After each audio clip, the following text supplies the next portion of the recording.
Oi, gente, tudo bem? Meu nome é Ellen Aureliano e eu tô aqui para conversar um pouquinho com vocês sobre autoconhecimento, autodescoberta. Quando a gente começa a falar sobre esse assunto, vem muitas ideias na nossa cabeça. E eu precisei selecionar algumas ideias para organizar de forma compreensível, de uma maneira fácil de compreender, para que a gente pudesse aproveitar ao máximo esse conteúdo.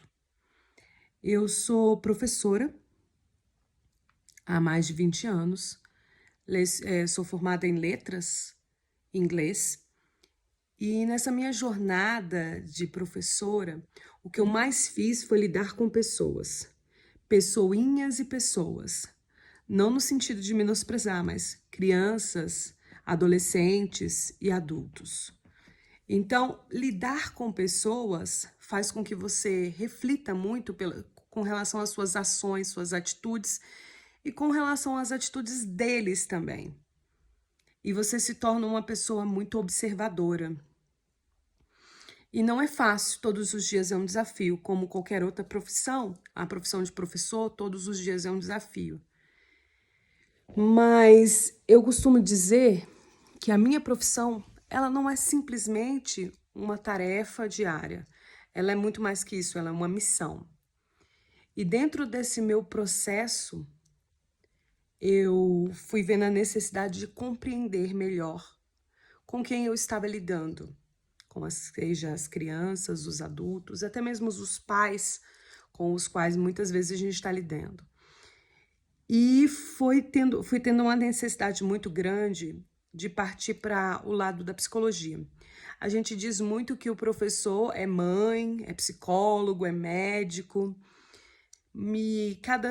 coisa um pouquinho, porque a gente está ali no intuito de proteger e muito mais do que passar conhecimento, porque a gente não é passador de conhecimento. Então, quando a gente começa a se envolver com as questões particulares das crianças, dos adolescentes e até mesmo dos adultos, a gente começa a sentir a necessidade de poder se preparar melhor para estar lidando com essas questões. E foi nesse intuito de me preparar melhor que eu me lembro exatamente de uma mãe que chegou para mim numa reunião dos pais e falou assim: eu não sei mais o que eu faço com meu filho, eu já tentei de tudo, mas eu não sei mais, eu vou desistir do meu filho especificamente. Aquilo me trouxe uma tristeza profunda, porque eu percebi o sofrimento daquela mãe e a sensação de fracasso. E aquela sensação de fracasso me fez também me colocar no lugar dela. E foi aí que eu falei: o que eu posso fazer para ajudar? Como eu posso ajudar de alguma maneira? Porque eu também sou mãe. Então eu sei exatamente, eu consegui mensurar exatamente aquela dor que ela estava sentindo. Então, a partir daí, eu comecei a procurar cursos, especializações que pudessem me dar respostas de como colaborar de alguma forma com o processo educativo dos meus alunos e, de certa forma, também do processo de conhecimento dos pais com os quais eu lido diretamente.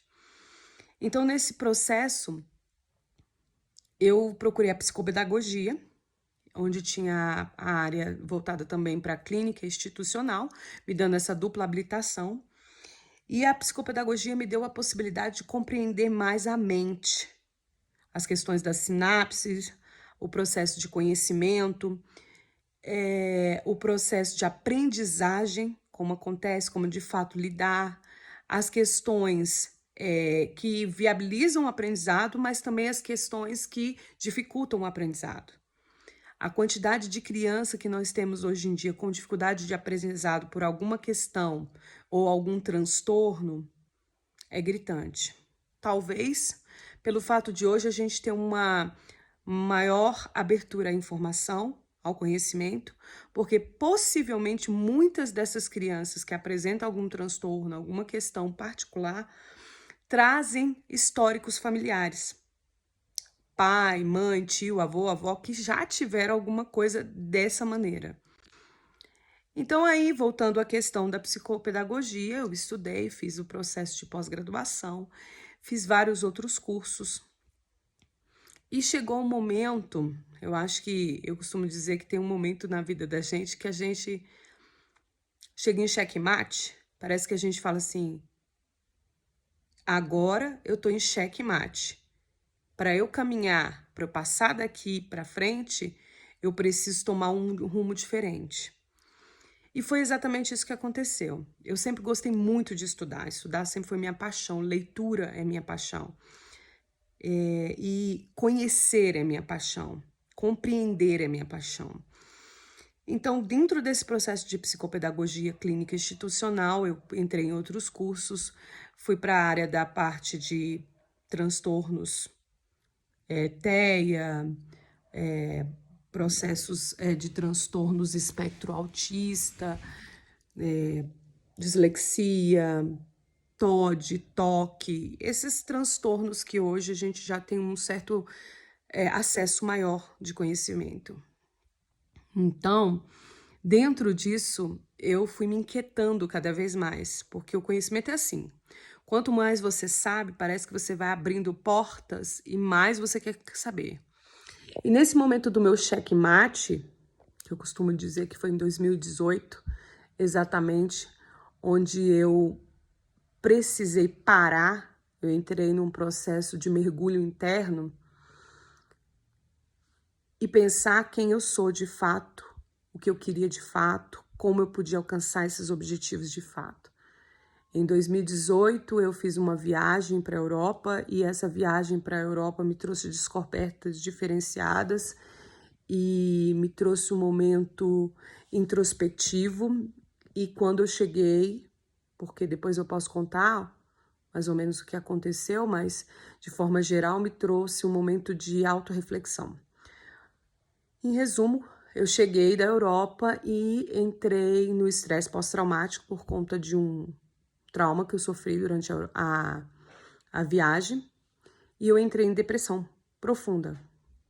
Eu não levantava, eu não saía da cama, eu não queria trabalhar, eu não queria conversar, eu não queria viver. Então, foi muito difícil, tanto para mim como para meus familiares, lidar com uma pessoa que é extremamente ativa, porque eu sempre fui extremamente ativa, em todos os sentidos, não querer mais nada, porque eu não queria mais nada, eu não queria viver, eu não queria ler, eu não queria estudar, eu não queria trabalhar, eu não queria nada. O meu desejo único era morrer, não estar mais entre ninguém nessa vida. E aí, nesse processo, que a gente chega ao fundo do poço, e a vantagem de se chegar ao fundo do poço é que não tem mais para onde ir, e aí a gente só pode voltar, né? Se é que é para ver de um lado positivo nesse sentido.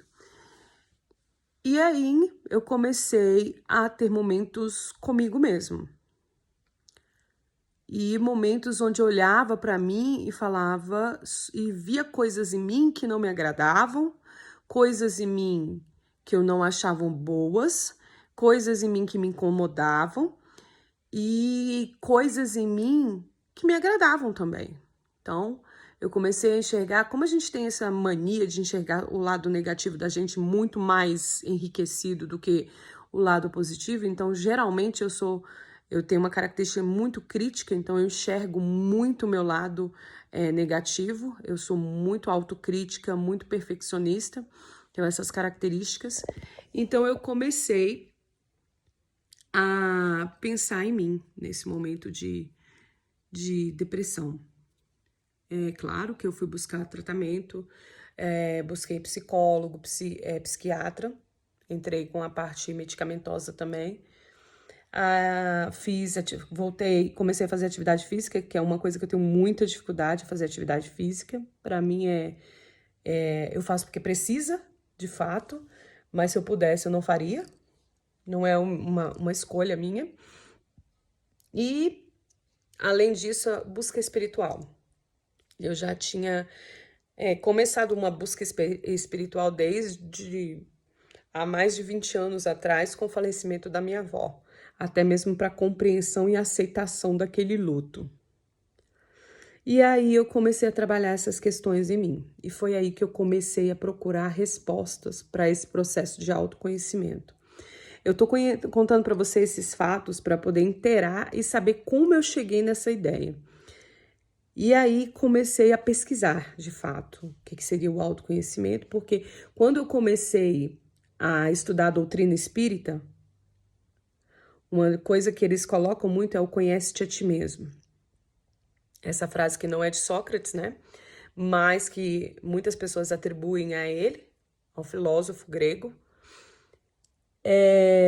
Mas que a gente começa a perguntar realmente quem sou eu. E aí as pessoas lá no próprio centro começaram a fazer esses questionamentos. Quem é você?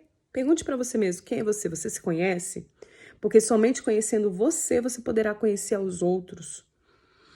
E essa pergunta ficava latejando na minha cabeça, quem sou eu? E muitas vezes eu tentei responder, e aí eu falava, eu sou uma professora, eu sou uma psicopedagoga, eu sou uma estudante, constantemente, eu sou mãe da fulana, sou esposa do cicrano, filha do beltrano.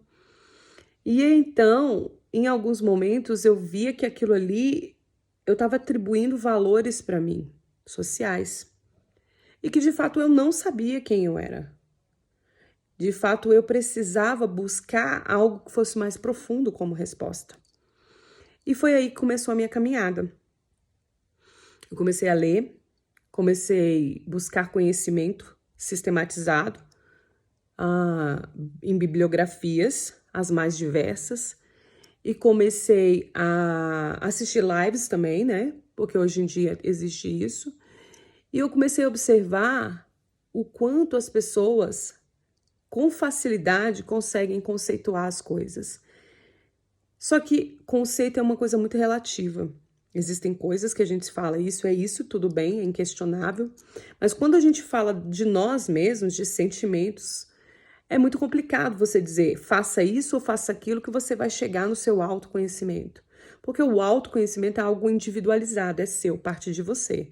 Não é algo que vem de fora para dentro, é algo que vem de dentro para fora. Então, para você, ser humano, é o resultado das suas interações e da sua vida, do que você viveu, do que você escolheu, com quem você conviveu, ao longo da sua história, da sua vida.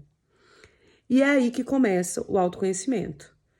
De uma forma branda, eu vou tentar falar sobre o autodescoberta, que é o que me coloquei como proposta dos vídeos, de forma dividida, porque o conteúdo é extenso, mas colocando de uma forma direta e simples, fica fácil de compreender. Como eu disse, não é uma receita de bolo, porque isso é totalmente individual. Através da minha experiência, da minha história, eu vou conseguir atingir você de alguma maneira, como eu fui atingida, ouvindo as histórias, as experiências das pessoas às quais eu assisti, eu li, eu busquei. Então, é a partir daí que começa a minha história. O próximo vídeo vai dar continuidade a essa ideia. E aí eu vou fazer um conceito do autoconhecimento. A partir do conceito do autoconhecimento, o que eu vou fazer em seguida? Falar para você como eu consegui, de fato, quais foram as minhas estratégias para o autoconhecimento. E aí você vai criar suas próprias estratégias através dos meus depoimentos e dos depoimentos que eu fui colhendo ao longo dessa história. Espero você no segundo vídeo. Até lá!